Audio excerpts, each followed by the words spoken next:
નમસ્કાર વિદ્યાર્થીઓ, આજના વિડીયોમાં આપણે વાત કરશું જે 10મા ધોરણનું રિઝલ્ટ છે એની ફાઇનલ ડેટ જારી થઈ ગઈ છે મિત્રો. મોસ્ટ ઓફ જે જીએસઈબી ની વેબસાઇટ ઉપર તમને ડેટ મળી જશે, પણ આપણે સૌથી પહેલા તમને ફાઇનલ ડેટ બતાવીશું. ત્યાં તમને ખાલી ટેન્ટેટિવ ડેટ બતાવે છે કે એક્સપેક્ટેડ છે એ તારીખના દિવસે જે રિઝલ્ટ છે એ જારી થઈ શકે, પણ આપણે તમને ફાઇનલ ડેટ જણાવશું આજના વિડીયોમાં. મિત્રો, વિડીયો એન્ડ સુધી તમારે વોચ કરવાનો છે, ક્યાં પણ વિડીયો સ્કીપ કરીને જવાનું નથી.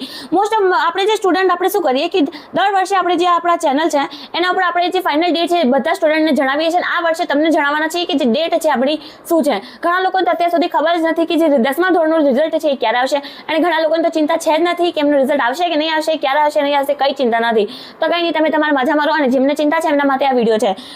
તમે આ જોઈને તમારા મિત્રોથી શેર કરી દેજો કે રિઝલ્ટ છે એ કઈ તારીખે જારી થશે. ચલો આપણે આજે વાત કરી લઈએ છીએ. ઓલમોસ્ટ આપણે જીએસઈબી ની વેબસાઇટ ઉપર તમને ડેટ જણાવે છે અહીંયા 11 મેના દિવસે જે રિઝલ્ટ છે મિત્રો એ જારી થવાની સંભાવના છે, પણ અમે તમને જણાવીએ કે જે રિઝલ્ટની ડેટ છે એ ફાઇનલ ડેટ શું છે. મિત્રો જે રિઝલ્ટ ડેટ છે 2 મેના દિવસે તમારું જે રિઝલ્ટ છે 2026માં જારી થશે. 2 તારીખના દિવસે તમારું રિઝલ્ટ સવારે 8:30 વાગ્યા સારી થઈ જશે. અને તમે સૌથી પહેલા રિઝલ્ટ ક્યાં ચેક કરી શકશો એ પણ હું તમને જણાવી દઉં. ગુજરાતની જે વેબસાઇટ છે ત્યાં જઈને તમે ચેક કરશો નથી, કેમ કે ત્યાં તમને બહુ ટ્રાફિક જોવા મળશે, એટલે કે બહુ સ્ટ્રગલ થશે તમને.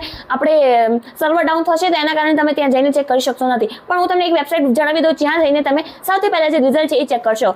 તો એ આપણે વેબસાઇટનું નામ છે આપણે સ્ટડી વિલેજ. ત્યાં જઈને તમે સૌથી પહેલા તમારું જે રિઝલ્ટ છે એ ચેક કરશો, અને અત્યારે જે રિઝલ્ટ ડેટ છે એ ફાઇનલ ડેટ પણ તમે ત્યાં જઈને ચેક કરી શકશો. તો ફટાફટ જાઓ અને વિડીયોમાં જે રિઝલ્ટ ડેટ છે એ ચેક કરો, અને મળીએ નેક્સ્ટ વિડીયોમાં. ત્યાં સુધી મિત્રો ધન્યવાદ, and all the best for your results.